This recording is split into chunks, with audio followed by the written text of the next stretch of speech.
on to a station that believes in you. We are the pride of the people. This is High Power 102.7 FM, the pride of the people.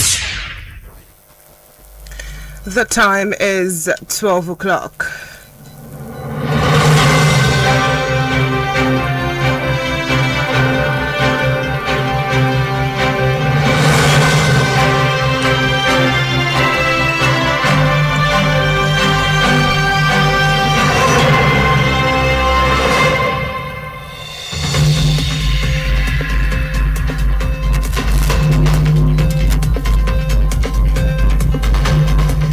Good afternoon, here's iPower 102.7 FM Media News. I am Inioluwa Adekoya. First, the headlines.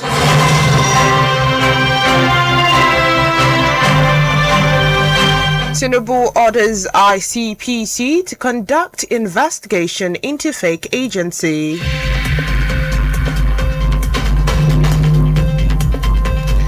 Intelligence breakthrough to aid the release of Orire abductees.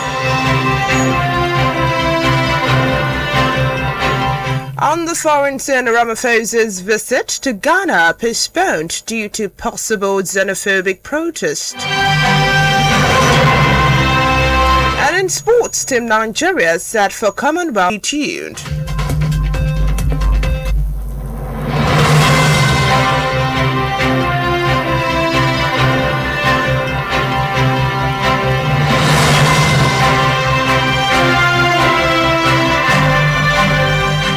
Glad to have you back, and now the news in detail.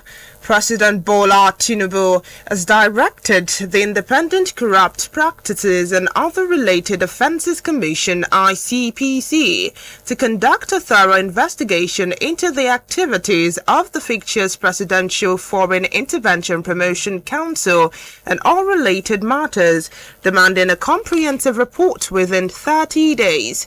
Special Advisor to the President on a statement is signed titled President Tinubu orders ICPC to investigate Presidential Foreign Intervention Promotion Council. Meanwhile, Adeyemi, who claims he was appointed to head the council, said he is ready to submit himself and all documents in his possession to the Department of State Service (DSS) or the Nigerian Police Force (NPF) to aid investigation into the controversy surrounding the agency. Adeyemi spoke in a chat with social media activists claiming that he was in police detention during the period the budget was being prepared and therefore could not have participated in the budget defense process. Moving on, President Bola Tinubu inaugurated the Presidential Working Group on the National Policing Bill to prepare the legal framework for the implementation of state police across the country. President Tinubu, represented by his Chief of Staff, Femi Gbajabiamila, inaugurated the panel at the Presidential Villa, Abuja.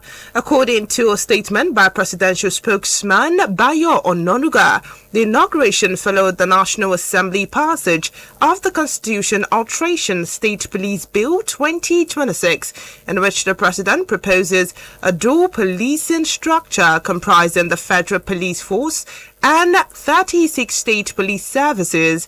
The President said that while the constitutional amendment creates the framework for state police, the National Policing Bill would provide the legal structure for its implementation.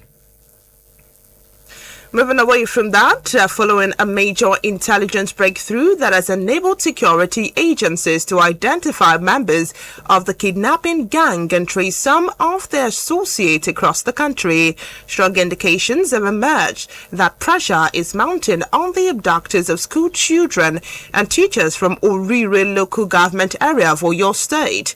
The development security sources said has unsettled the abductors, who are now under intense psychological psychological pressure after realizing that operatives have established link to members of the support network. This came as the Chief of Army Staff, Corps Lieutenant General YD Shaibu, expressed confidence in the ongoing rescue operation, declaring that troops were key sources. The breakthrough followed weeks of intelligence gathering by the Department of State Service DSS, which enabled operatives to identify key members of the gang before launching coordinated operations to locate their associates in different parts of the country. Moving on, the Senate has urged the federal government to halt the policy of rehabilitating and reintegrating former Boko Haram members into the society and ensure that perpetrators of terrorism and banditry are instead arrested and made to face the full wrath of the law. The resolution followed a motion of urgent national importance on escalating attacks, abductions and killings of serving and retired military personnel, sponsored by the Chairman Senate Committee on Armies, Senator Abdulaziz Yaradua, during plenary. The Senate condemned in strong terms the worsening insecurity in Nigeria, describing it as increasingly complex, persistent and alarming, manifesting through terrorism, insurgency, bandit.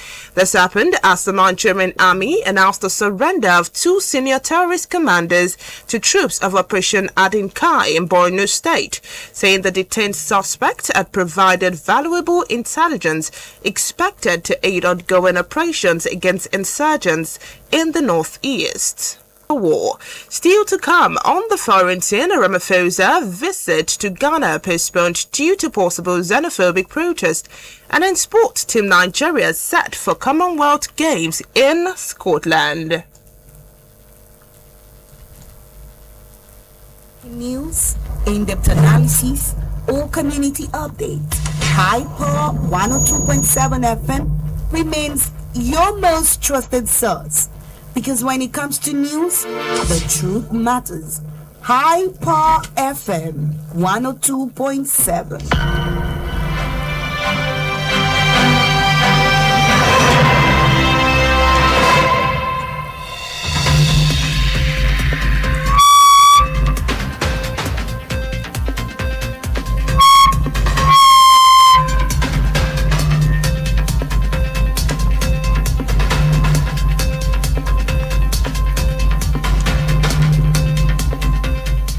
Welcome back. To be part of our program, follow us on Facebook, Instagram, X, and TikTok at iPower1027 FM.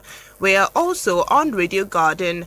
And now to foreign matters. Ghana has postponed a visit by South African President Cyril Ramaphosa following xenophobic rallies that resulted in hundreds of Ghanaians being repatriated from his country. The government spokesman Felix Kwakye Ofoso told newsmen that the visit would not happen for the time being, for his presence would lead to a massive protest in Ghana. Meanwhile, South African presidential spokesman Vincent Magwenya has sought to play things down with the statement of the country's unwavering commitment to deepening cooperation between two sister nations and advancing the African agenda. Ramaphosa had long planned to visit Ghana in the first week of August, and it had been hoped this would help de-escalate tensions between the two nations. Still talking foreign matters, the Iranian government has confirmed it's targeting American military sites in Bahrain and Kuwait in response to U.S. strikes on dozens of Iranian targets after Tehran and Washington signed a 14-page MOU aimed at extending the ceasefire and ending the conflict on all fronts last month. This statement is coming after the U.S. Central Command, CENTCOM, said it had hit more than 80 targets, including over 60 Islamic Revolutionary Guard, 3 oil tankers in the Strait of Hormuz, which Iran has not directly claimed responsibility for. Meanwhile, NATO Chief Mark Rutte says the U.S. strikes were absolutely necessary, accusing Iran of basically violating the ceasefire. Iran's parliamentary speaker, Mohammad Baghir Ghalibaf, accused the U.S. of breaching the so-called Memorandum of Understanding MOU. And now to the sporting arena. With 14 days to the start of the 2026 Commonwealth Games in Glasgow, Team Nigerian athletes have expressed confidence ahead of the competition after settling into a world-class training camp at the Aberdeen Sports Village in Scotland, insisting there are no excuses as they intensify preparations for the game. Team Nigerian captain and Paralympic champion Folashade Oluwafemiayo led the athletes as they began the final phase of preparation for the 2026 Commonwealth Games at the Aberdeen Sports Village in Scotland. The Commonwealth Games will hold from the 23rd of July to the 2nd of August in Glasgow, with Nigeria set to compete in 10 sports through the 74-member athletes contingent. To end the iPower 102.7 FM Media News, let's take another look at the main point.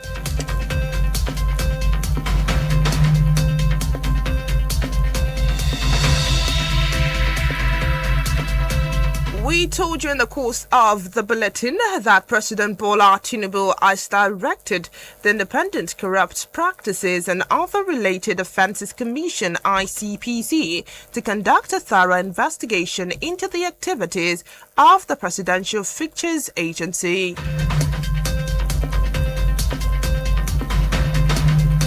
National in South Africa and demanded a thorough investigation to ensure those responsible are identified and prosecuted.